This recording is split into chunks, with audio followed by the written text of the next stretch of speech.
The Life and Sad Ending of Etta James. Etta James, born Jamesetta Hawkins, came into the world on January 25, 1938, in Los Angeles, California.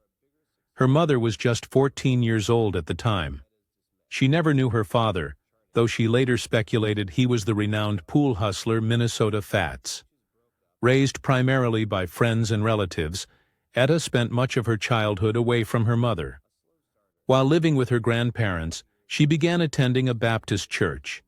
Her powerful voice made her a standout in the choir, where she became a soloist at a young age, and even performed on local radio broadcasts. At the age of 12, following the death of her foster mother, Etta moved to San Francisco to live with her mother. Lacking proper adult supervision, she drifted into juvenile delinquency. Despite this, her passion for music grew stronger. Along with two friends, she formed a singing group called the Creolettes. Their talent caught the attention of bandleader Johnny Otis. After hearing their song "Roll With Me, Henry," a racy response to Hank Ballard's "Work With Me, Annie," Otis arranged for the group to sign with Modern Records. The Creolettes renamed themselves the Peaches, and their song, retitled "The Wallflower," became a hit in 1955. However, much to Etta's frustration, Georgia Gibbs' cover of the song overshadowed its success. After another R&B hit, "Good Rockin' Daddy," the group disbanded, and Etta embarked on a solo career. Her solo journey began slowly, with several low-selling singles and small club performances. In 1960, she signed with Leonard Chess of Chess Records. Working with producers Ralph Bass and Harvey Fuqua, Etta crafted a style blending the raw passion of R&B with the refinement of jazz. This led to a string of hits, including "All I Could Do Was Cry," "My Dearest Darling," and "Trust in Me." Despite her professional success, Etta's personal life suffered. She experimented with drugs as a teenager.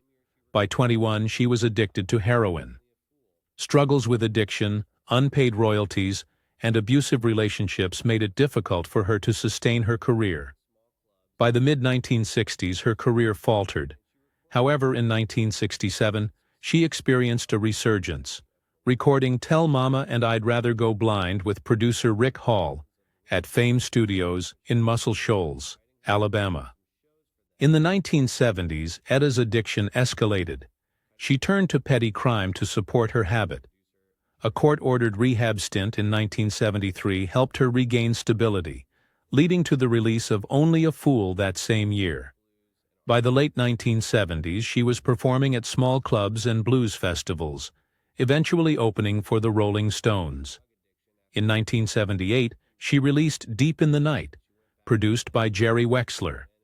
Etta fell back into addiction in the 1980s, but sought help at the Betty Ford Center in 1988.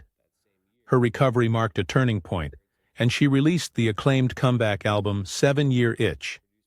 Determined to stay on track, she recorded several successful albums, including "Sticking to My Guns," 1990, and "The Right Time," 1992. In 1994, a year after her induction into the Rock and Roll Hall of Fame, Etta released "Mystery Lady," songs of Billie Holiday, which earned her a Grammy Award.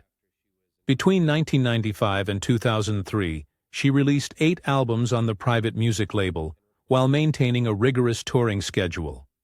Etta's legacy reached a new generation when Beyoncé portrayed her in the 2008 film Cadillac Records. Despite her achievements, her health declined in later years. In 2010, she was hospitalized for MRSA infections.